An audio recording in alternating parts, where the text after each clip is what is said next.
Welcome to Australian Hiker, your online hiking resource. We're your hosts, Tim and Jill Savage.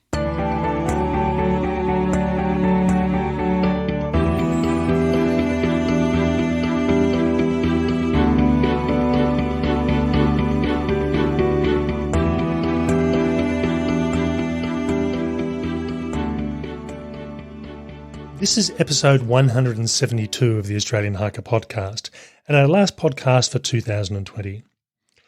In today's episode, we're going to be talking about guided hikes. Now, when it comes to hiking, there really is no one way to get involved. Some people stick to shorter hikes that can be completed within a day. For others, it may mean starting with day hikes and expanding into those lasting multiple days, weeks, or even months, either as a solo or group activity. Even then, there is a decision to make about whether you want to do all the organisation and logistics yourself or leave it to others by going on a guided hike. In this episode, we look at the pros and cons of guided hikes to help you decide if this is an option for you, and this decision may not be as clear-cut as you think. We hope you enjoy.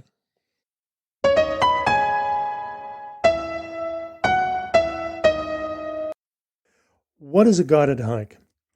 Ask most people what they think a guided hike is, and you are likely to get a common answer, something along the lines of a hike organised by a club, a group, or commercial entity. While essentially this is true, it's not the only answer, but I suppose as a generic phrase, if you like, guided hikes involve a degree of external assistance, and it comes into or falls into the following main categories. Firstly, there is the commercial operation that we're going to look at. And this is where we're talking about guided hikes in the group format. Now, this is where a group of like-minded hikers come together on a trip, and this is usually arranged by an outdoor travel agent of some type. This type of trip, the logistical arrangements are provided by the agent, and may include things like international airfares if it's an overseas trip, internal transfers, meals, overnight accommodation and campsite fees. Trip organisers will also recommend and arrange relevant insurances. Now, if you're new to hiking and aren't sure how things operate or how to organise things, then this is a great option. Group trips will certainly vary on how they run. Some trips will be full-on hiking where you carry all your gear, setting up your tent at the end of the day and cooking your own food, but you have a guide there with you and someone who's organising the logistics in relation to what is the accommodation, what is the campsite, what time do you start hiking, what time do you finish hiking at the end of the day. Other trips will transfer your gear on a daily basis from campsite to campsite, leaving you with just a day pack to carry. This type of trip will usually have cooks, and your tent will often be set up at the end of the day. These trips are usually well staffed, in particular those arranged in non-Western countries where wages are often much lower. Typically there'll be a designated trip leader who will arrange and coordinate the day-to-day logistics, and often there will be secondary staff who help to arrange the tent sites and the meals. Now, there are a number of well-recognised companies that provide group services for both national and international hikes. And to give you an idea, we have done a few hikes that fall into this category.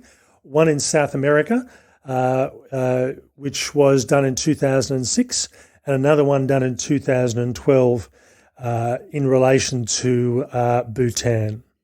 So the next type of guided hike we're going to talk about is a guided hike in a private setting. So what that means is essentially you or perhaps a couple get a guide, and it's a variation of the group tours, but it means that you get to decide pretty much where you're going to go, what you're going to focus on, and what time you're going to get up in the morning, what time you're going to have your dinner.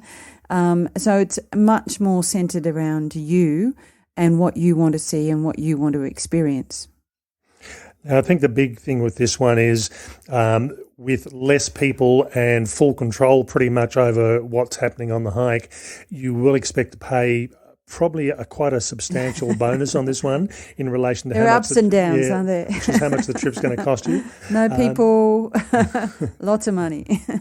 So it's an option, but it can be an expensive option. From there, we moved on to self-guided hikes. And these are trips where a travel agent will often do the logistical side of things, but you really are doing everything on your own.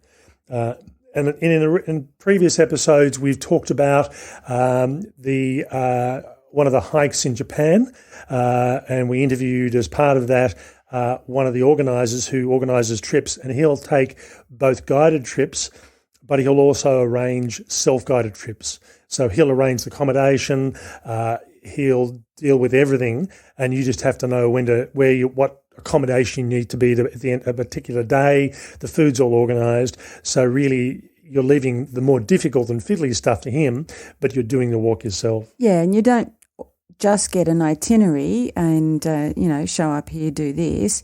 You get some guidance information around what you're likely to see and what it's about, and some guidance on what to focus on. So it's quite a nice alternative, I think. And I think with these type of hikes as well, they'll typically provide an itinerary. So sometimes it may well be that you have to turn up to a particular accommodation on a particular night because the next night or the previous night's already booked. But apart from that, if you want to walk really hard and fast in the morning and then take a few hours off for lunch and do your own thing, you've got that ability and you've got that flexibility. Yeah, when we were mountaineering in Switzerland, there was a couple there that pretty much was doing that kind of tour. We had a more regimented tour, and they decided that they would get up in the morning and do a bit and then not do so much in the afternoon, which was, something that suited them.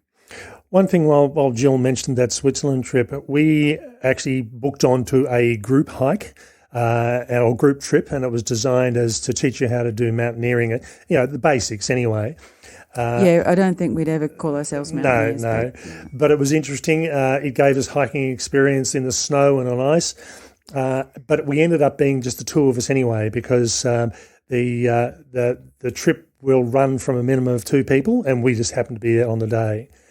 So it didn't cost us any more, but we ended up with a private guide anyway.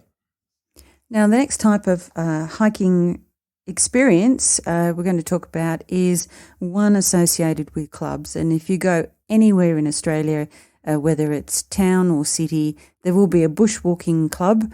Don't normally call themselves hiking clubs, but there'll definitely be a bushwalking club of some kind, and probably several if it's in a regional centre. And, they'll be well established, they'll know the local area, and it's a really interesting one because there's lots of personality aspects to bushwalking clubs, and you will need to look around to find the one that suits you best. And we do have a friend who's been through this experience recently and touched into some of the bushwalking clubs in their local area, and hasn't yet found one that really quite suits them. But there's a lot of knowledge and there's a lot of experience. It's a great way to connect with like-minded people, and it's a great way to build your skills as well. In a similar sort of vein as the clubs, and probably a more modern take on something, is the meetup groups. And this is something that's become very common over the last sort of 5-year period. So this is the version that says you don't have to commit, you can just show up. Yeah. So meetup groups are pretty much run based on the internet. You log on to a meetup group. You'll find that there might be someone in your local area running a hike to a particular location. The details will be there, so you can say, well, okay, that distance and the walk interests me. You book and pay online, and then you turn up. And it's the sort of thing where you don't really have to commit. You can go along to one or two, and if you like it, you can keep on going. If you don't like it, you move on to another one, which you can do with clubs as well. But this is just the modern day version. And certainly from my perspective, what I've seen with meetup groups, and this is just from personal experience more than anything else, is it tends to be a younger demographic, but not always. So these days with meetup groups, it's not unusual to get women's only meetup groups or under 30 meetup groups.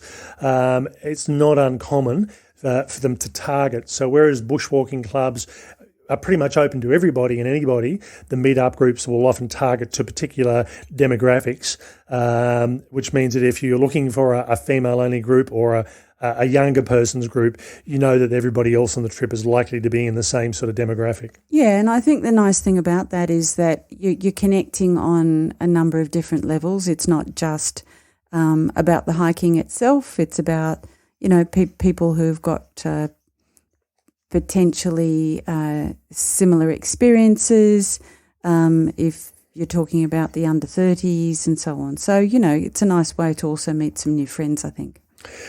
One thing I will say here, and the difference really here between the clubs and the meetup groups, clubs tend to be run pretty much on a national basis. So bushwalking clubs tend to be in particular areas. They have access to insurance policies organised by national bodies. So it means that if accidents occur or injuries occur, there's insurance behind the clubs. Whereas meetup groups, they may have insurance organised, they may not. And this is something to keep in mind when you look at this, that, in a club, you would expect a fairly experienced person to be running a club walk of some sort, whereas at the meetup group, anybody can set up a meetup group and they can have a good strength of knowledge and experience, or they might have a fairly minor capacity in that respect.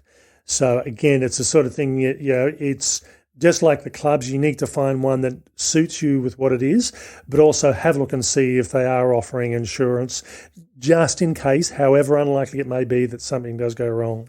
Yeah, and I think, sometimes we undervalue that insurance aspect, and some of the meetup groups do charge a small amount to facilitate payment of the insurance, and it is a small amount. And sometimes people think, oh well, I could do this walk by myself, but the point is you didn't, and someone's there and someone's taking responsibility, and you need to make sure that they're covered as well.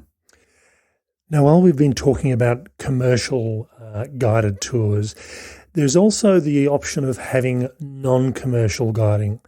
And by this we mean going hiking and camping with friends. Now, in most cases, this is going to be very much cheaper. You're really only going to have to pay for your transport and your food and whatever equipment you need. And really, this is probably the main option that a lot of people will use, providing that they have friends that are into hiking. If you don't know any hikers, it really leaves you with the commercial operations as being the choice for guiding. Okay, so let's look at the pros and cons of a guided hike. Now, it doesn't matter what sort of trip you plan on doing, there are always pros and cons. Which type of trip you choose will depend on your priorities. So do you want to do as little work as possible, or do you want the full-on hiking experience? Now, assuming you've gone down the option and decided that you do want a guided experience to some degree, let's look at the pros and cons. So in relation to the pros, having someone do all the decision-making, including meal planning, providing gear recommendations, sorting out travel arrangements, can take a fair amount of stress out of the trip, particularly if you don't like doing the logistics. In a past life, I have organised sporting trips outside of the hiking field, and I must admit it can be to the extreme where, and in some occasions, I almost felt like people came to me and asked me, "Is it time to go to the toilet?" Yeah, it was. You can have fun now. Start. I think it's one of those sort of things that one of the reasons that people like doing guided trips is they can switch off. They want to do the hike, but they don't want to do all the logistical arrangements. They just want to know when they turn up, what they need to bring with them, and then let somebody else do everything else for them. Yeah, and I think, that's okay. I mean, this is supposed to be for a lot of people, a holiday, not just an experience they're going to enjoy. And I can appreciate, there were a couple of jobs I did that were just full on and big. And some days I couldn't even decide what we were going to have for dinner. Don't make me make another decision today. So people going on their holidays and wanting someone else to tell them when it's time to go to the toilet, it's okay. So, certainly the logistical considerations is probably the big one. Now, it may be that you don't particularly like solo hiking, you like hiking with others, and you may find that you want to do a trip, but you can't convince any of your friends to go with you, or you don't have any friends who are interested in bushwalking or hiking. You pause too much then when you don't have any friends. Well, that's another option as well. So going on a guided hike is an opportunity to join a group. And again, it may be a small group or it may be a big group, but it gives you the option to say, well, okay, I don't want to do this. I've got this hike that I'm really keen on doing, but I don't want to do it by myself. This group, this particular group, this club, this meetup group, this commercial operator is doing it. I'll join up with them. The thing with having a guide on a trip is they typically tend to know the walk that you're doing really well. So you may find, and I'll use as an example here, there's one hike that I do in the local Canberra area. It does have Indigenous rock art as the main focal point of that. There is some rock art that is hidden, not for any particular reason, it's just out of the way, and unless you know it's there, you would walk straight past it. So every time I take people out there, which is not that often, I'll show them this particular piece of Indigenous rock art that most people would just walk straight past. Having someone that, if you're into photography, you may find that the guide knows, look, there's a really good location to take a view over a particular valley. And again, it may be a matter of going off track, 5 or 10 metres, but unless someone tells you, you may not think to do that. So the guides really can, you're not just paying them to make sure you get from point A to point B. They're often doing it in such a way that's going to enhance the experience. Yeah, and this is an interesting one actually, and something worth discussing is that at the beginning of a lot of these guided trips, tours, hiking experiences, whatever you want to call them, the guide will ask people what they're interested in, why they're here, and those sorts of things.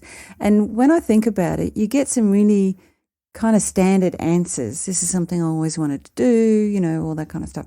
I really don't think I've heard anybody say, I am really interested in photography of very small things, or, I like a particular experience and so on. And it's a great opportunity to share that with your guide because, just as you were saying, Tim, they know where all these things are and they will seek them out and they will point them out for you, so that it adds a little bit more to the trip and to your enjoyment. So, when everyone's sitting around saying, I'm Joe and I'm from here and I like hiking, add a bit of personality to the story as well. So the guide's got somewhere to go because, you don't want to discover that. And I think we've been on a tour where the guide discovered something very, very late. I think it was the second last day or something like that about a particular person. And they just thought, wow, that would have been so good to know at the beginning because I could have pointed all of these things out along the way. Now, the other advantage with having a guide, particularly on the guided hikes, is that if something goes wrong, there's someone there to manage whatever issue happens to be. If someone trips and sprains an ankle, someone breaks a leg, someone has some sort of medical issue or they're just not feeling well. A guide is there to help with that, whatever that issue may be. Yeah. Sometimes it's hard for hikers to know, I've just sprained my ankle. Should I call for emergency help? And the guides will have emergency equipment like EPIRBs or satellite phones, and they can call somebody in where you as an individual may not have that capacity. So it does help to have an experienced guide, and typically commercial guides or guides that are running trips with clubs will have wilderness first aid experience, and they know what to do. Yeah, they know what to do, and also they've got the connections and the networks locally to be able to reach out quickly to people who can support. So, I think again that set of relationships and networks is going to be important. And the other one, which has probably permeated through our discussion so far, is meeting new people. So on the guided hikes that Jill and I have done in the past, we've met people from all over the world, and typically the guided hikes we do are overseas ones. And we've met people from all over the world who've done hiking all over the world, and people we wouldn't necessarily come across just doing our local walks around Australia. So it's a good opportunity to meet people who have different lives and different experiences. And I must admit, there's been a couple of the trips we've done where it's put into my mind that, wow, that sounds like a really interesting hike. I wouldn't mind doing that. And it was something I hadn't thought about before. It's only because that I've talked to someone from England or America and they've mentioned something. I thought, I hadn't thought about that. So we've got meeting new people down as a pro, but we might also have to have it as a con, I think. We will. Now, being still on the pro side, if we start looking at things like private guided hikes, having your own personal guide, whether it's as a single person or as two people or even 3 or 4 when it's your group and you're not having other people coming in, it means that you can dictate the terms, if you like, within reason. I mean, obviously you've got logistics to meet and you've got flights to make in some areas, but you might say, look, I want to spend all my time taking photos of fungus and lichen. And it's the sort of thing that, if that's what the group wants to do, and the guide can say, look, on day 3, how about we walk a bit faster on day 2 and we can spend a day and a half at the day 3 location doing just that. So you have that advantage when you've got a private guided trip to be able to have a bit of flexibility and to have a much greater degree of control. You do need to have the support of the group, however big or small that is, because having followed someone around taking macro images of lichen and fungi and, I used to work in that area, but after a while someone with their head and their camera inches away from something very small, and you're standing there going, I think we've seen a lot of this now. It doesn't thrill me. We're talking about Pine Valley there in Tasmania, which is hours we spent, which is an optional walk on the overland track, or an optional segment on the overland track, and I could have quite comfortably spent an entire day in a 20 square metre area with a macro lens. Yeah, and me standing there watching, I couldn't have spent a day doing that, thanks. All right, so there are always cons with any particular type of hiking, and certainly within hiking there's a saying called hike your own hike. And in short, this means that do what makes you happy rather than what makes somebody else happy. And when you've got a group of 6 or 8 or 10 people that you don't know, and some people are into macro photography, some people into landscape photography, some people just like walking and taking in the views, and you've got to try and balance that out. And on a group trip, typically you have a start and a finish point. You have to get there at a certain time. In our South American trip in 2006, I drove the guide insane because I was stopping to take photos of orchids and the natty flowers over there, and basically I was travelling at the end of the pack. He got pretty frustrated. He had a timetable to meet, and we were getting in his way, I think. Or maybe you had a hot date or something. I don't know. Whereas in Bhutan, same sort of situation. I travelled at the end of the pack. The guide was aware of that, so I'd often stop, take my photos, put my camera away, catch up to the group, find something else interesting, stop again, let the group get ahead. And in that situation, the guide knew what was going on. I wasn't getting too far behind. I was always joining back up again. But you do have to be able to work that out and working with a group, and sometimes that's just not possible. Yeah, I think he thought it was a bit funny because I was at the top of the group, or the front of the pack, looking up and out rather than looking through the lens of a camera. I take very few photos. Okay, Jill's already mentioned this. One of the other cons is other people. Now, I am very much a social person. I love the company of others, but sometimes I don't want to be around other people. So I like having the control to be able to say, thanks very much, I finished talking today. I don't want to talk for the rest of the day, just leave me alone. And that's a hard thing when you're travelling as a group, because you come across as being rude. I am definitely an extrovert, but sometimes my ability to recharge is very much as an introvert. I just like to have a bit of peace and quiet where I can spend time by myself. And I think the thing with other people as well, there's things like snoring, and I'll own up here to being a snorer. You're in a hut or in a group area, and in Bhutan we were in a group of, I think it was about 6 two-person tents. And even though the tents were spread apart, probably 5 or 6 or 7 metres, you could hear snoring coming from other tents. And that's saying something, Tim, because you're a snorer and some of those other people just left you for dead, let me tell you. I wouldn't have liked to be in those tents. So I think, travelling as a group, you can sort of shift yourself away from everybody. You don't have to worry about, I won't say upsetting anybody, but, you don't have to worry about anybody else because you're travelling by yourself. So it is a con to travelling as a group.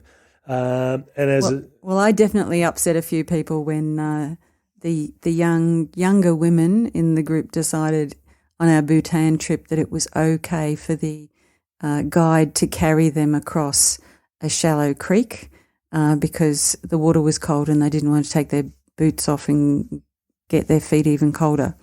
There were about 4 of them and I went off, just went off. I thought it was wrong in so many different ways. Anyway, that's another story, but yes.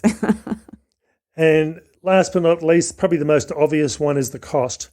A guided experience is going to cost you a lot more than it would be doing the trip under your own steam in most cases, and I'll talk about that in a moment.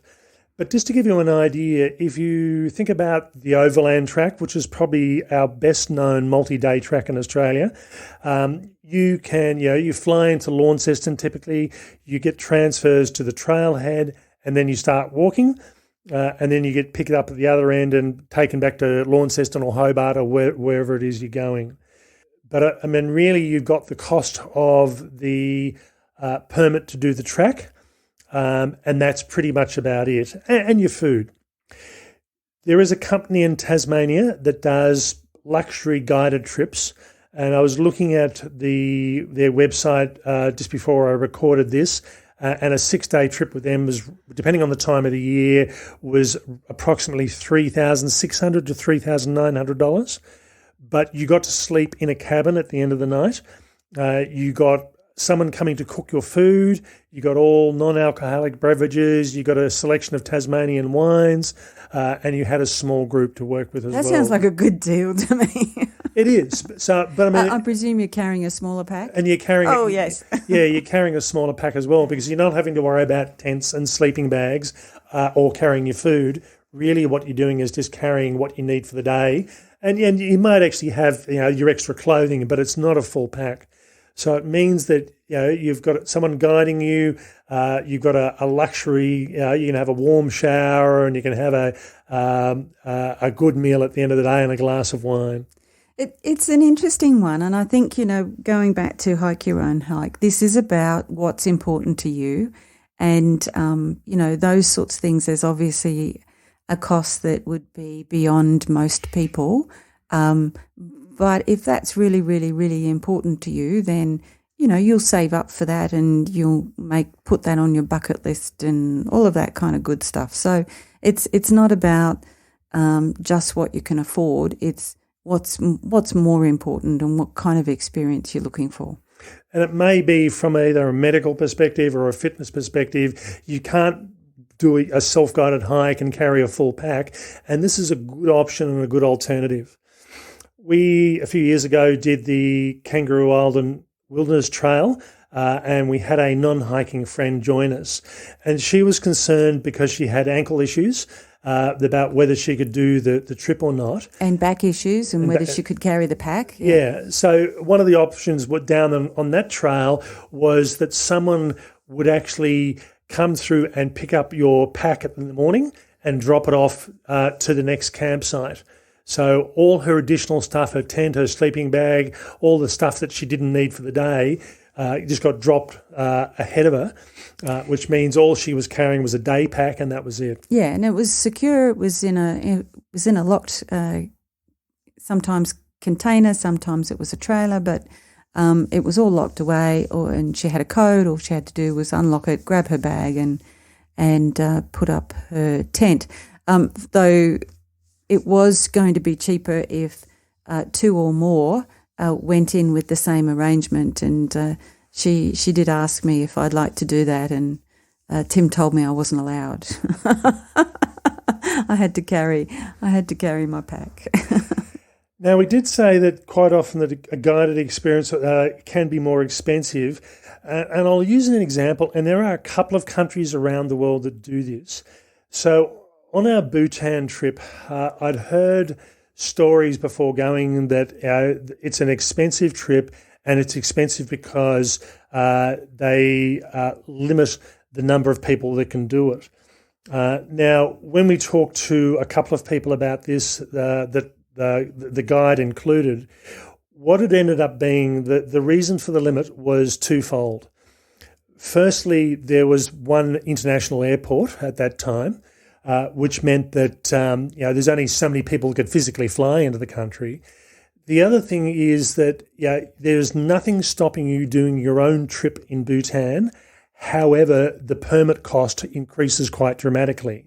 And in fact, it's cheaper to hire a guide than it is to do a self-guided trip. So you may well want to do a self-guided trip. It's just going to cost you more. And the idea with this is that it's designed to create employment in the industry for the local guides. So it's perfectly valid reason, and I think it's not a bad thing because as part of that, our guide gave us some cultural experience, took us into some local homes that we wouldn't have necessarily been able to do by ourselves. Yeah, that's right. And, and I think that's the big plus about having a guide of some kind or having guidance of some kind. It's about the experience, it's about the local knowledge, it's about access to different things that you might not normally have access to. Now, I suppose just to finish off, from both Jill and my perspective, we're probably not big fans of guided hikes. We prefer to do our own thing. However, sometimes it just makes sense. So for us in particular, travelling overseas, particularly in non-Western countries where the culture may not be as familiar, we're not too sure of the logistics, sometimes it's easier just to have someone do all the work for you. And yes, you're hiking with other people, but I think overall it's a good option. Now, when it comes to deciding what you want to achieve out of a trip, ultimately it may be the cost that determines it. But if you still consider yourself a beginner, guiding or having a guided hike may be a good option until you feel comfortable to branch out on your own.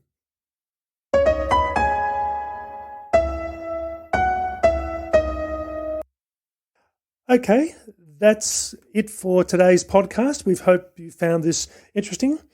As we said, this is the last podcast for 2020. We have a 2-week break before the next podcast.